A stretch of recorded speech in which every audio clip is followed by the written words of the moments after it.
I once lived a normal life. I was a groundskeeper at a local cemetery. It wasn't the best job, but hey, it paid the bills. I lived alone in an apartment complex that stood about a mile from the cemetery in which I worked. I would spend my time writing short stories about my boring life and the days I spent at the cemetery. When I worked, it was usually during the afternoon into twilight hours. I never would have worked at night. That place is creepy as it is, thank you very much. And I stayed far away from it during night. It was always the same routine. Show up at the cemetery, gather my tools, and go out to pick up the trash and tidy up gravestones until it started to get dark. Then go home and do whatever. Nothing special. This routine continued for a year and a half, ever since the day I got the job. Not once did I ever run into anything spooky like you'd see in a cheesy horror movie. There were never any black cats or curses, and certainly no zombies crawling out of the ground to eat my brains. However, there was one day that would change my life forever. The day I saw him, or rather, it. The day I saw the Slenderman. It started off like any other day. I walked to the cemetery, got my tools, and headed out to pick up trash. But something felt different that day. It was hard to explain, but I felt as though I was being watched. I would constantly look around nervously, only to find that there was nothing around. The only sounds I heard were the birds chirping in the trees and the occasional car that passed by. So, I spent the entire day on edge, something in the back of my mind telling me that there was something else with me in that cemetery. At the end of my shift, I headed back to put my tools away for the night. I noticed that the birds were gone and there were no more cars passing by. Everything went eerily quiet. Just then, I saw what appeared to be a man about 100 feet from me. From what I could see, he was abnormally tall and wore a black suit jacket with a white shirt and black tie. It was beginning to get dark, so I couldn't see his face very well. So I couldn't really tell if he was anyone familiar. I called out to him, but he didn't move. He just stood there like a statue. I began to walk toward him, accidentally dropping my tools along the way. I bent down to pick them up, and just when I looked over to where the man was, he was gone. There was no sign of him anywhere. I scratched my head and shook it off, thinking that I was just seeing things because I was overworked. I put my tools away and headed home, but I walked a little quicker than usual. I was still a little nervous, and questions filled my head. Who was that man? Why did he just stand there? How did he disappear so quickly? Was he real, or just a figment of my imagination? That night, I barely slept at all. It was my thoughts that caused my insomnia. The next day at the cemetery, I was even more tense. I felt like if a were to fall on my head, I'd scream in terror. Unfortunately for me, the more tense I got, the more distracted I got from my work. Soon enough, my boss, Jeff, came out to talk to me. Jeff was a good guy. He and my father went way back, and he was the one who gave me the job as a groundskeeper in the first place. He and I were also good friends, and he knew that I wasn't acting myself today. "Stephen, what's the matter?" he asked. "You seem a little off today. Is something wrong?" I didn't want to sound like a crazy person, but I knew I could never lie to Jeff, so I told him the truth. "I saw something yesterday, Jeff. There was a man in a suit that was just standing in the cemetery. He didn't do anything, and then he just disappeared out of nowhere. And it kind of freaked me out." Jeff looked at me like I was crazy. "Wait, what did you say this man looked like?" I was surprised that he actually somewhat believed my story. He was really tall, with a nice suit on. It was too dark, so I couldn't see his face. Jeff rubbed his head and sighed. "I don't believe it." I rolled my eyes, thinking that he was talking about my story. But then he continued, "I didn't think the legends were true. But what you've explained to me, Stephen, verifies that maybe the Slender Man does exist." Now I was the one that was confused. Slenderman? What's a Slender Man? I'm not the one you should be asking these questions, Steve. I only know a little bit about him. But I have a friend, James. He knows everything there is to know about the Slender Man. He took out a piece of paper and a pencil and scribbled something down, handing it to me. He said, "This is where he lives. I'll give him a call and tell him what you saw and that you're coming to learn more about the Slender Man. Any questions you may have, he'll answer them." I still thought the idea was a little crazy, but I wanted to know exactly what this Slender Man was.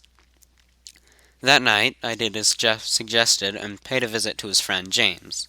As I entered the house, I saw he was already seated at the table, with pictures scattered all around. When I walked through the door, James greeted me with a smile. "Ah, Stephen! Jeff told me you were coming. Please, take a seat." I pulled up a chair to the table and began to observe some of the pictures that he had laid out. "Jeff told me you think you saw the Slender Man and you wanted more info on him. Well, you've come to the right place." I nodded, and he began to tell me everything he knew. "One thing you should know about the Slender Man. He's not human," James began. "We don't know exactly what he is, but we know for sure he isn't human.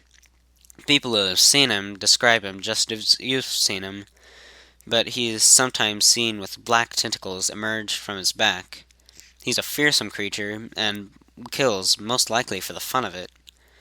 Now let me give you a little backstory on the Slender Man. One of the first recorded instances of him was back in the mid-1500s in Germany. A woodcut artist by the name of Hans Freckenberg created a piece that displayed a creature that looks not unlike the Slender Man. It was discovered in Heinsberg Castle in 1883. Here's what it looks like.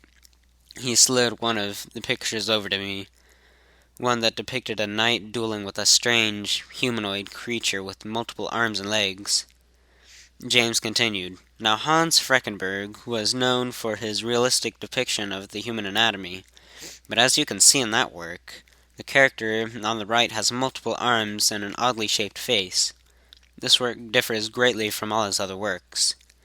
I was intrigued at the amount of knowledge that James had, but he wasn't quite finished. He slid another picture over to me. This one showed several children frolicking on a playground. Nothing out of the ordinary, except for the fact that a man that looked exactly like the one that I had seen in the cemetery was standing ominously in the background. Looking at that picture caused chills to race down my spine. Now this here is the first recorded photograph of the Slender Man. You can just see him in the background. According to records, every single child in that photograph disappeared shortly after it was taken. They haven't been seen since. I was astonished. I couldn't believe what I was seeing. James then passed me a few more modern-looking pictures. Each one seemed like a normal, everyday nature or family photo, but in the background of every one, the same tall man could be seen, looming in the shadows. "That's pretty much all you need to know," James concluded. "Any questions?" I shook my head, still trying to wrap my head around why this thing was looking at me the day I saw him. "The Slender Man is a mysterious force, Stephen," James told me. "Nobody knows exactly why he does the things he does. Whether he does it for sport, or is he a pawn for some higher being, we'll never know." Coming to this realization, I knew that I had to do something. I decided that the next day I would find the Slender Man and see for myself what kind of monster he was. I figured probably he was still in the vicinity of the cemetery, so I hopefully would find and capture him. "I wouldn't try that if I were you," James warned. "The Slender Man has powers that you wouldn't believe. It's best to just let nature take its course, and whatever you do, don't try to approach him if you sight him." I assured James that I would do no such thing, and thanked him for all the information as I left. However, I was still content on attempting to end the Slender Man's reign of terror once and for all. I worked through the next day like it was any other day, but I kept my guard up the whole time, looking for any signs of the Slender Man.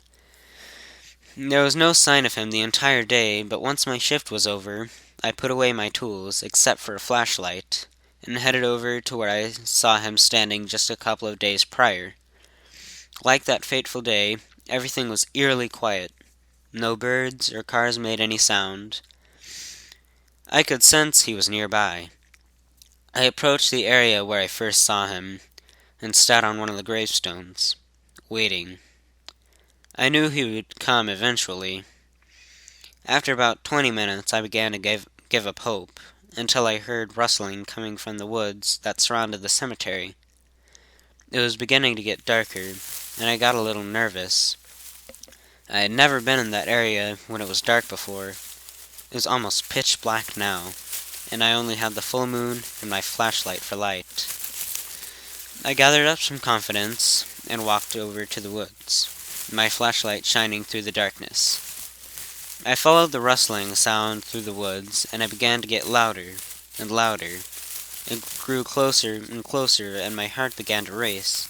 Sweat formed on my brow, and my hands shook as I tried to hold the flashlight steady. "Show yourself!" I ordered as loudly as I could. Suddenly, from out of the brush of the woods came a squirrel. I let out a deep sigh of relief as the squirrel just stared at me for a few seconds. Then it took off running away from me. I thought nothing of it. It was a squirrel after all. They're usually afraid of their own shadow. I turned around, and it felt like I walked into a brick wall. I fell hard to the ground and dropped my flashlight. I couldn't see much, but I could see the outline of a figure, illuminated by the full moon. I stumbled around like a madman grabbing for the flashlight. I found it and shined it on the figure. I stood it at its legs and moved the light up its body. When I hit its torso, I saw that it was wearing a suit and tie. I swear I felt my heart drop for a moment. I shined the light up at its face. I gasped in horror at what I saw. This creature had no face. Looked like an empty canvas. No hair, no face, no nothing. Just a pale, white head looking down at me, as if it knew I were there. He must have been at least 9 or 10 feet tall. I stumbled to my feet and felt its 2 hands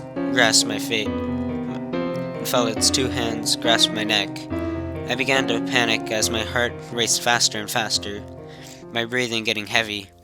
The creature pulled me closer and raised me up so that my head was level with his. I stared into where his face should have been, and he tilted his head, as if he were observing me. I could barely breathe as his grasp grew tighter around my neck. I struggled furiously, and suddenly several black tentacles emerged from the creature's back. I knew this was the end. I was about to become another victim of the Slender Man. He raised one of his tentacles, and I braced myself for the end. However, I heard a faint bark of dogs and a few men calling my name. The creature turned its head towards the noise, and then back at me. He took its raised tentacle and wrapped it around my forearm. A burning pain shot through my entire arm, and I winced in pain. If that thing's hands hadn't been cutting off my air supply, I would have screamed bloody murder. The pain was unlike anything I had ever experienced before. The creature dropped me to the ground and stood above me for a few seconds. I looked up, and I swear he nodded at me before fading into the surrounding darkness. I gasped for breath as the men found me. Jeff was with them. "Steven, what the hell happened here? We heard you yelling, and so we came to find out what was wrong." With that little energy that I had left, I let out a whisper, barely audible. It was the Slender Man." Then everything went black. When I awoke, I found myself in a hospital bed, my neck and forearms still in pain.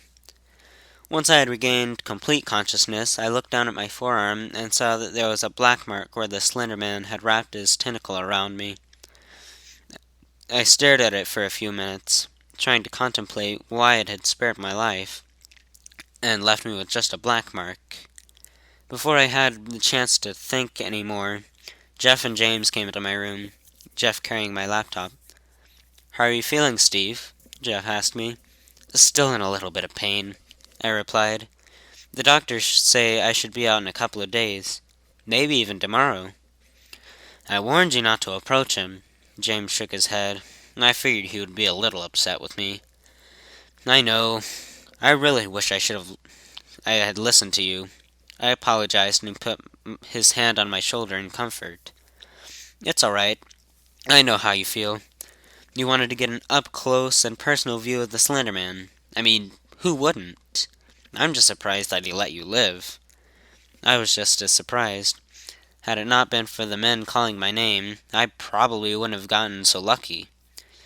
Soon later, Jeff handed me my laptop. "Why'd you bring this?" I asked. "Because you need to tell your story," he replied. "The story about how you met and survived the Slender Man. I'm sure a lot of people are going to want to hear about it." "But who's to say anyone would believe it?" I asked skeptically. James smiled and put his hand on my shoulder. "Stephen, for every skeptic, there's a believer. I'm sure there's someone there who would believe it. Hell, maybe there is someone who had an experience just like yours. Now get some rest before you start writing it. You need it." The two started to walk away until I called them. "Hey guys, why do you think he left me with this?" I showed them the black mark on my arm, and James rubbed his chin. "No idea. I've never heard any reported cases of that happening. Maybe since you were lucky enough to survive him, he gave it to you as something to remember him by." He smiled, and the two walked out of my room. I chuckled to myself and at the thought, but then I realized that maybe that wasn't so crazy an idea after all. I opened my laptop and began writing this story, my story, the story of my experience with the Slender Man. If I had learned anything from that ordeal, it's that we may never know who or what the Slender Man is exactly, and where he's going to show up next. But I give this warning to you, dear reader. Beware the Slender Man, for the Slender Man watches us all.